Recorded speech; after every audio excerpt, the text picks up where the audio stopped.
things are massive when you look at them. Yeah, that's the top. It doesn't. That's the top deck once you erect it vertical. So this right here is the same thing as what's right up there. Yep. Yep. And so you can see that the workers actually stand on this, and this is a handrail to keep them from falling out of it. What the workers are standing at right there is the same as what this massive piece is right here. Wow.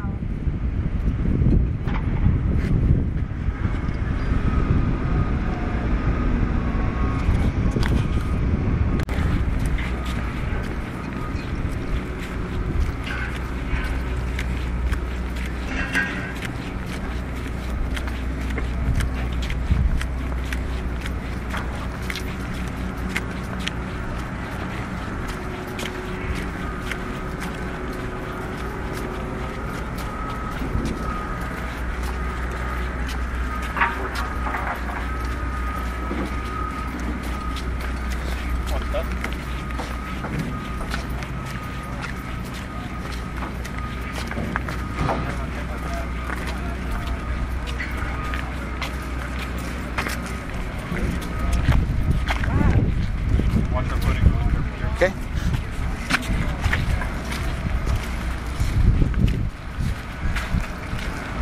Oh. So the little green flags show us where there's steps. Okay. Very careful.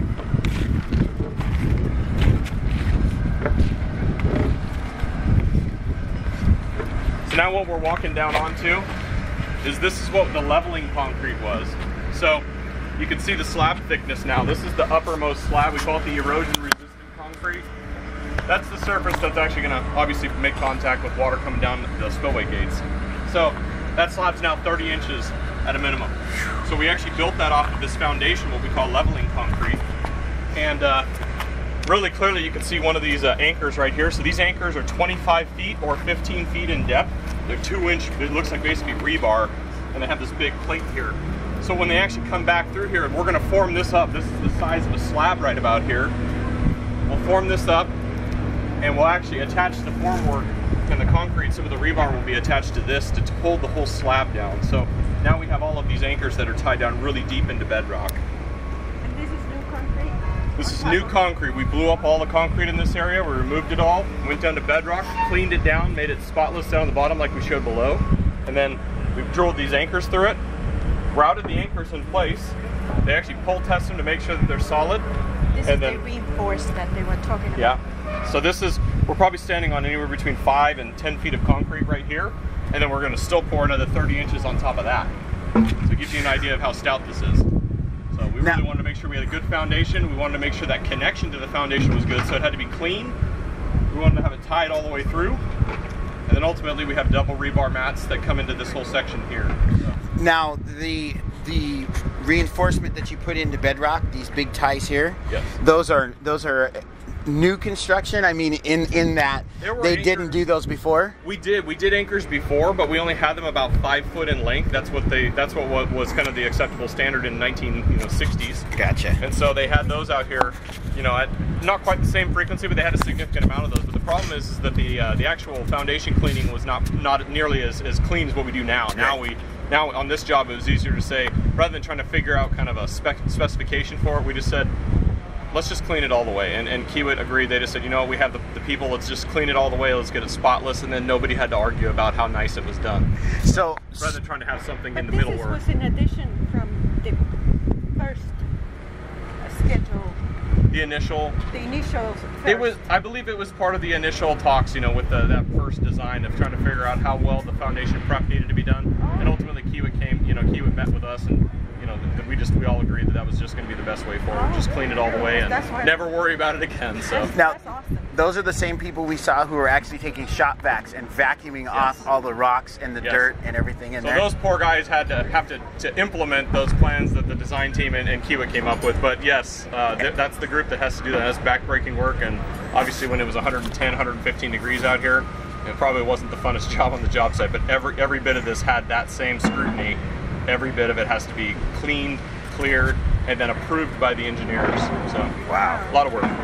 Chris and Terry, you guys can see in here that we also have this new feature we call these water stops, and this isn't unknown to a lot of the the industry nowadays. But these are actually this is a big seam right here. This is where another concrete joint's going to come, right? So this will be the joint, and right here you actually have this this new water stop that we embed inside of it. So you can imagine that's only half of it. The other half of it's inside the concrete. And what that is if water penetrates through the construction joint, it actually is stopped on this rubber mat, so it doesn't go all the way down, and then it'll go sideways and get collected outside. So oh, that's very cool. So it's just another method of keeping this thing from getting inundated with water, inside the joints. How thick are the walls? Somebody's asking. How thick are the walls?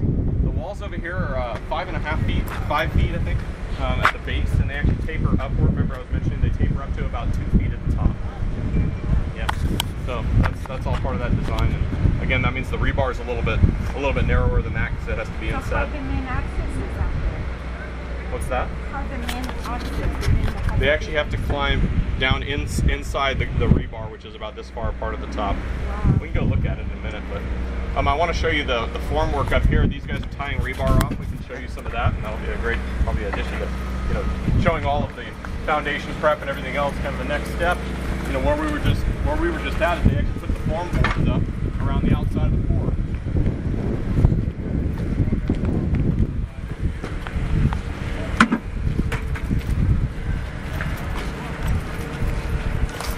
We're actually stepping, this is gravel. If you notice with your feet, it feels like gravel. That's the gravel. So this is the new drainage collection system. It acts just like a French drain. So there's perforated pipe that's embedded inside of gravel. So the water, if the water comes up from underneath, in this situation it's groundwater.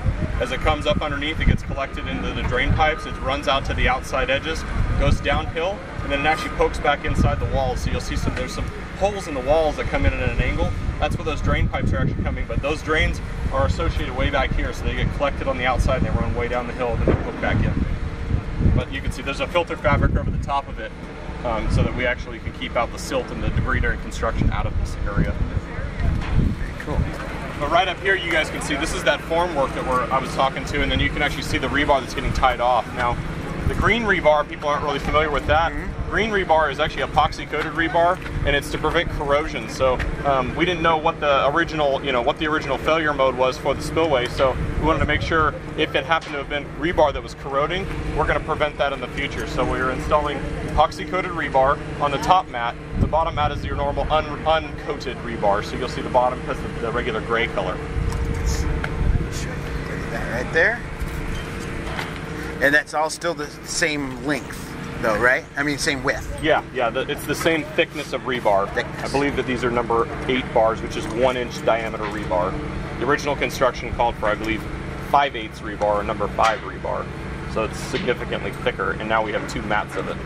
And the concrete up here is not the roller compacted concrete on the top. Obviously not. The very top surface is a high strength concrete that's erosion resistant.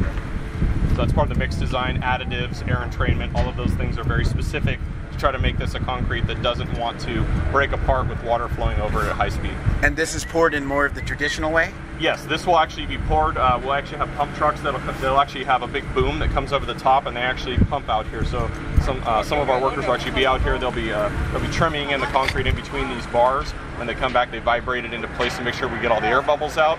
And then they'll finish the surface just like what you're used to seeing kind of on a sidewalk, if you will. They actually have a finishing machine that actually kind of does a nice, good, smooth top.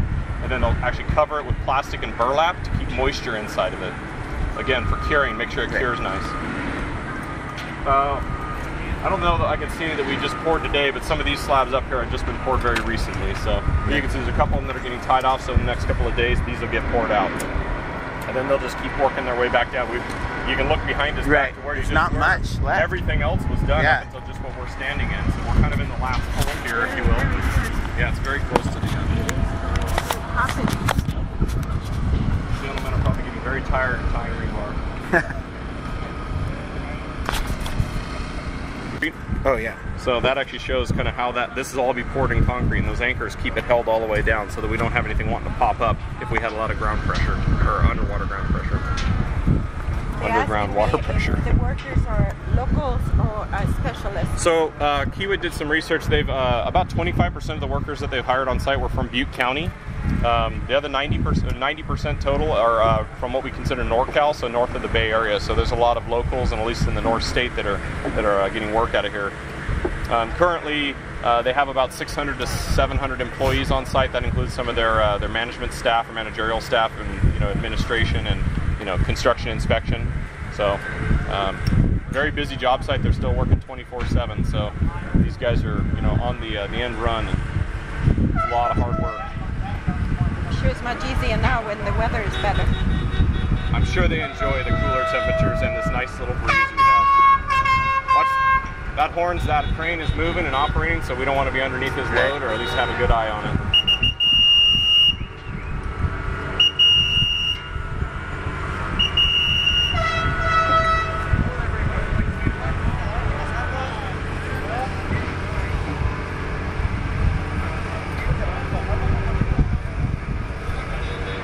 That's amazing. Let's go find a green flag. Let's walk up, and we're gonna. So we're looking at the back of a crane here, and it's showing, this is the counterweight on the back, right, Matt? Yeah.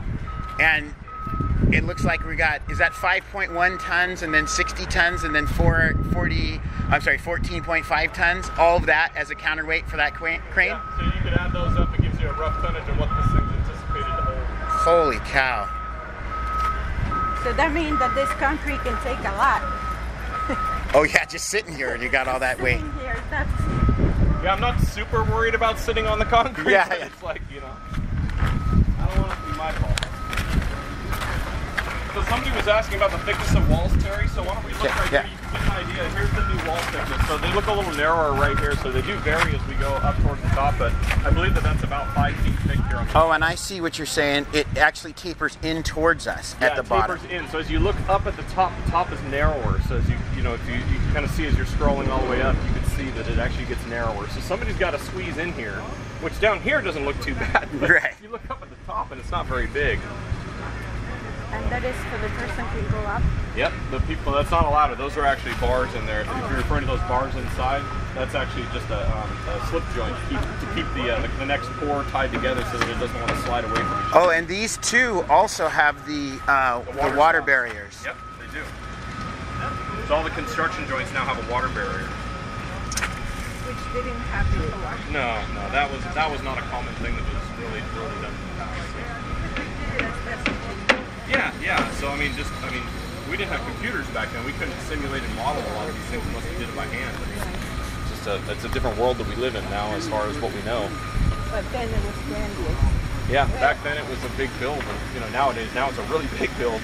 Here's those big, these are those big rebar. You can see with the size of my hands on that, or the I-beams inside the rebar. Give you an idea how big they are. Could you put your hand around one of the pieces of rebar? Yeah. Just so they get a kind of a perspective. Yeah, there you go. So I'm wearing my gloves, so it looks a little big, but yeah.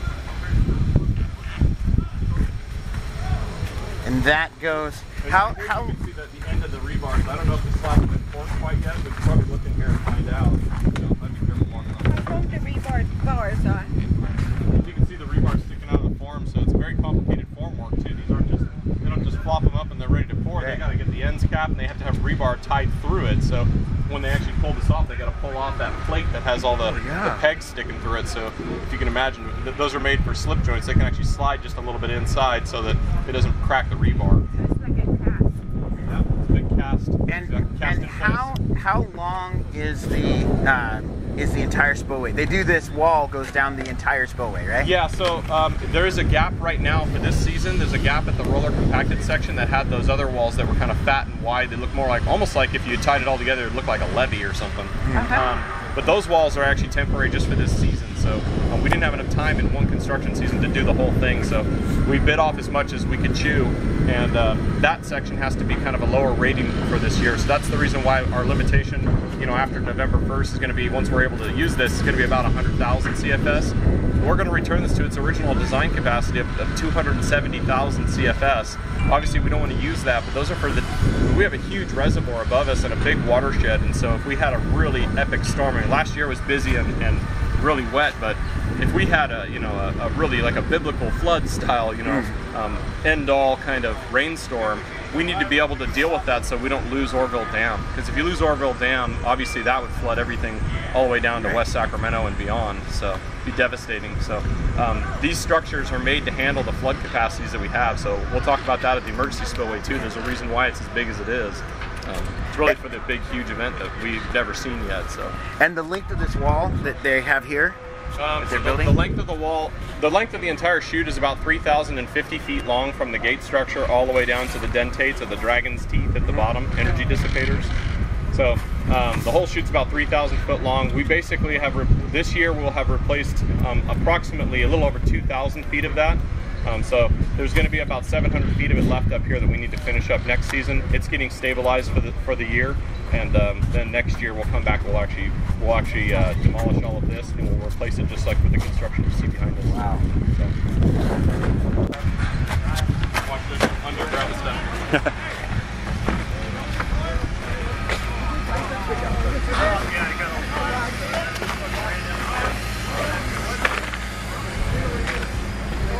I see how you guys cover it. Wow. Let's stay away from the edge, but now you can see, here's the original kind of concrete that you can see here. There's more concrete that's cut back underneath, so a lot of people think that that's just the top slab. They just cut that back so that they had a nice good surface on the edge. But so you can see the original thickness of the wall versus what that new construction we just looked at was. That's only about 2 feet at the bottom. So again, this is what was kind of the standard back in the 1960s. Where we're at now. Yeah, so there was dirt and rocks behind it, but it was constructed the same way. This will be backed up by drain gravel when we're all done, because we want water to be able to drain through and get collected and ran out. We don't want it to erode on the sides. Oh, that was back there. Yes. Oh, no. Yeah, so if you look over here and you can actually see the original drainage system. There's one of the clay pipes out there that's sticking out on the edge. It's one of the collectors that actually ran it down the hill. And then you can even see some of the old rebar is still poking out through there. So folks, I mean, you can't see it very well from the image that we're at, but I mean, I'm sure here in sight, Terry and Chris can vouch. You can see the chunks of rebar that are sticking out. There's dowels every once in a while. So they're pretty frequent. So there was rebar in this whole structure. There was no areas that weren't. It was consistent. So just making sure that's clear. But all of that, that's actually a continuous pour of concrete. You can see where the rock, you can see where the rock is actually interfaced right there with the concrete. So it's about 3 feet, 4 feet thick right there. But in general, the area is about 5 feet thick on average. Yes, it was made on bedrock, but how tight that bedrock was as far as how much they cleaned it, just had a different standard back then. So nowadays, we're just going to go all out and just do it spotless. Which, you know, seems like a kind of like a duh thing for a lot of people, but that's a ton of work. I mean, it's a ton of work. Yeah, the fact that they have to vacuum the rocks with shop vacs, that is pretty amazing. Yep. Bedrock, right? Yep. So there'll be a transition right here. They got to make this last pour in this section here. So the foundation underneath the wall is just a little bit thicker than where the rest of the slab is. So you can see there's a little step right there. So this will be a foundation pour or a wall footing that's poured in this little block right here. And then they'll actually move over, and this will be the standard 30-inch depth that we're used to on the rest of this. There'll be a seam much similar to what we've seen throughout the whole project. It'll look just like that. So they'll have to dowel into this surface here. Good. Yes, those are the old ones. So that's the rebar we cut off, and now we'll dowel back into that. We'll tie it all together. But again, this will all get stripped down and removed next season. This year we're going to use it if we need to. Hopefully we don't have to. Right. 730 feet between us and the gates way up there in the front. So from where we're standing to the gate, 730 feet. Oh, you can the gate's actually open. You can One see right through it. One of the gates is open, so we can actually drive through it. Right there, next to the orange cut at the top. It's pretty busy down there. I don't want to get in the way. You can see this is another area. They're starting to do a lot of cleanup work over here. And when is this going to be done? These will be poured within the next 2 to 3 weeks. So this will all get formed up. You can see there's a lot of workers right behind us that are getting the next that last form work all done. So they're tying the forms off, and they'll be putting a rebar mat in there probably this afternoon.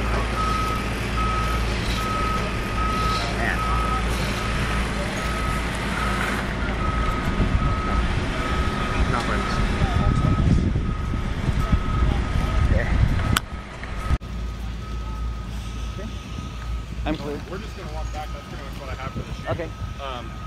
Thank you very much. Amazing. You guys can record on the way back, whatever you want to do. Yeah. Try to look for your sunglasses. Yeah, that I'm gonna do. I'm guessing I probably dropped them off right when we got on. Maybe even right as you got out of the truck.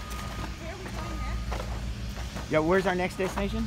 I was just thinking about going up to the sea camp tile wall. I don't know that there's much more to see down on this side. Okay. I mean, the bottom of the chute looks similar, but Right.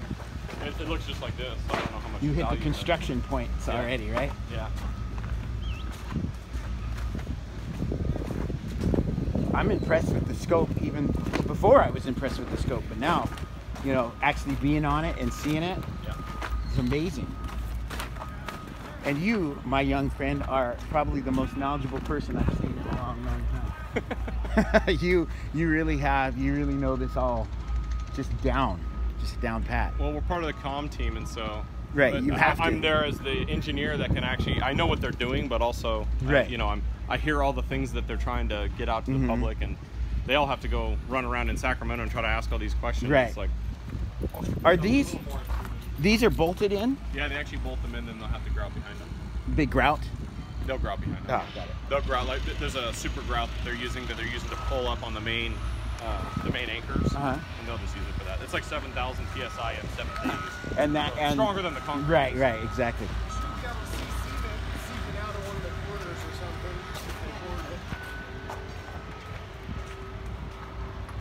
It is amazing. I'm gonna go back on just for a few while we're walking, just to get some B-roll. Yeah, as you guys are walking down the Spillway chute, it kind of looks pretty cool. Feels like you're going off into nothing. Yeah, it really does. Thanks for that. Yeah, this has been awesome. Let's start down here so we can explain what a sea camp wall is. Okay.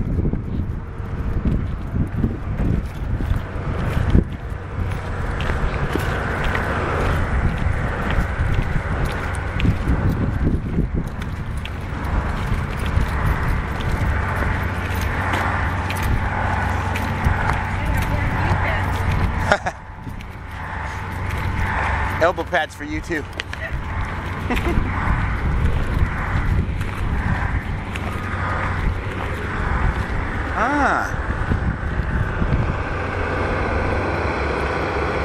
So Chris and Terry, this is a sea cant. These are the forms or the guides that will guide all of these drill rigs to make sure that the holes overlap. Now what they're doing is they're drilling a 3-foot wide hole. You can see the shape of them here, and these are guided by these. And the idea here is you drill every other hole, so you'd start on A, you can kind of see it in the yellow spray paint, or orange spray paint. Okay. You drill A, C, and E. Okay. Then you pour concrete in each of those. They're shafts. Those are going to go all the way down about 35 to 65 feet down, meet with bedrock. They actually have to be penetrated in bedrock by about 10 to 15 feet. Okay? I saw when that was happening, we were here. Yeah. And so then once those concrete piles, those 3 piles are poured, then we come back and we drill out B and D, the overlapping ones, and we'll actually carve out some of that new concrete. It will be nice and green. It'll be pretty easy to cut through for these big machines. And what ends up happening then is we have a continuous wall. Those have to be perfectly plumb or straight up vertical and vertical. So down 65 feet, you can imagine even if you were just off by a little bit, they wouldn't be touching at the bottom, so they have to be perfectly straight. So they drill straight down, they get into bedrock, and then they pour those 2 sections with concrete as well. They actually add rebar, and we'll show you some of the rebar cages. I think they have some of them over there stockpiled. You can see the big rebar cylinder cages that they insert down in those holes. So then we have that whole continuous wall underground, and what that allows us to do is up there at the top you can see the emergency spillway. So between the emergency spillway and us, that's about 732 feet away. And we're going to armor everything between here and there. So that'll be a concrete chute, if you will, although it's really wide and not nearly as long. But it's a concrete spillway splash pad between here and there. And if water ever has to be, run over the structure again, it'll come over that, it'll run down on the splash pad, come all the way down over the top of this wall, and it'll erode the soil and dirt right below us.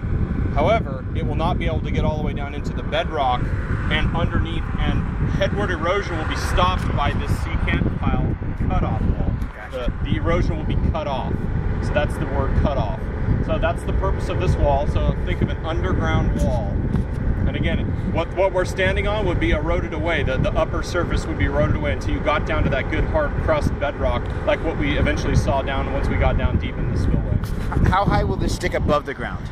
They won't. This will have a little bit of a cap put over the top of it, if you will, so that it's a nice smooth transition for it to get down onto this surface. I don't know the actual heights, but I believe it does vary a little bit because we can see the steps down here.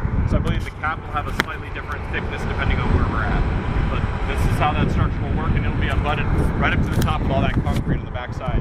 So all this material, that rock and that riprap and all the concrete that we brought in here in the emergency, we've actually got to chip out and remove all of that stuff next season. So that's part of next year's work.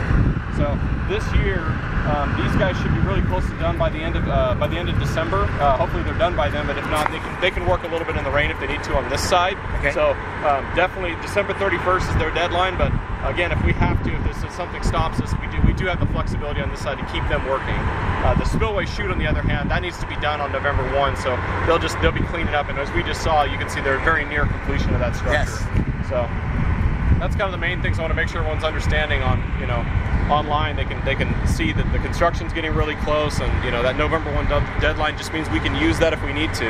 But once we get into the winter months, the focus of our energy is really a keyway is going to be over here on this side. We're going to start working heavy on this side. So even if it rains, we'll try to keep working as much as we can. Obviously if we get a real gully washer, we'll have to stop for a couple of days, or hours even, to do what we have to do. You can see this drill rig right here is actually starting. So it actually is a pneumatic. I believe it's a pneumatic, so it actually vibrates and hammers as it's going down. Right now it doesn't look like it's in hammer mode, so it's spinning. You can see all the dirt and soot and everything coming out.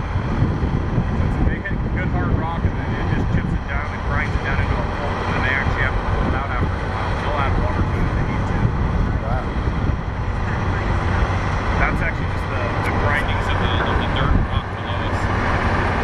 So it turns it into a fine powder? Yeah, really essentially? Powderizes it as it goes down. We'll go up higher and we'll see some of the drill bits, and you can see they have teeth. They have teeth that grind. So you'll see that. So it's going down pretty fast when I was just getting back to depth, and now it'll take a lot longer. It looks like that's probably getting close to where they're actually starting to go into the... Oh, I see. No, he's still going down. If you look at the upper part, yeah. This is the smaller drill rig. The big guy's down the other end. I'm pretty sure it's the biggest in the U.S. There's like 6 of them or something in the United States, and we have the big guy. Yeah, there, they just hit it. Yeah. What are they looking for, bedrock? Yeah, they gotta keep going until they get into bedrock. So we did some preliminary sampling and geotechnical exploration in here to determine roughly where it is, but every hole has to be verified. So when they think that they've got into it, then the geologists will start verifying the material and the types of powder that they're pulling out. So all these holes have to be verified. They have to drill with the smaller drills, or just... Yeah, so a lot of times what you'll see is the smaller drills are on this side, and they're working. This is kind of the front end of what's going on. They haven't drilled anything behind us yet. So this front end is going to be the shallowest of the hole. So, and then once he kind of starts being too slow of progress, he'll move down to the next hole, and then the big guys will come in behind him and they'll punch the bottoms out if they need to. Let's walk up and look at some of those.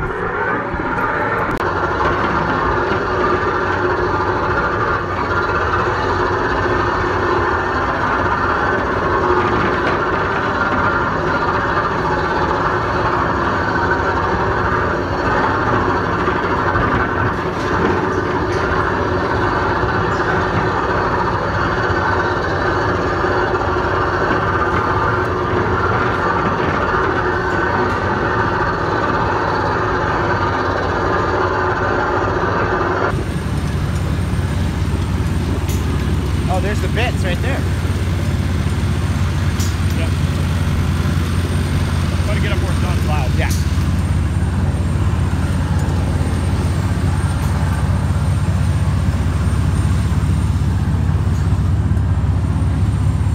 Boy, this is a massive operation. Like not even looking down at all. Yeah. That's how she ate it over there too.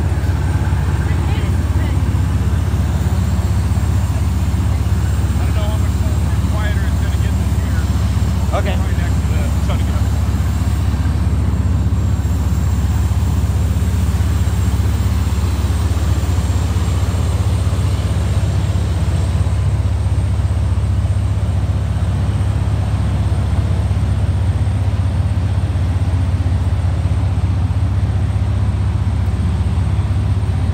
there's a lot of ways to get hurt here. Right? Yep. I see why my buddy Daryl, why he was always hurt.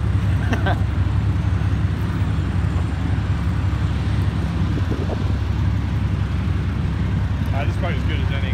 Yeah, it's plenty quiet enough here.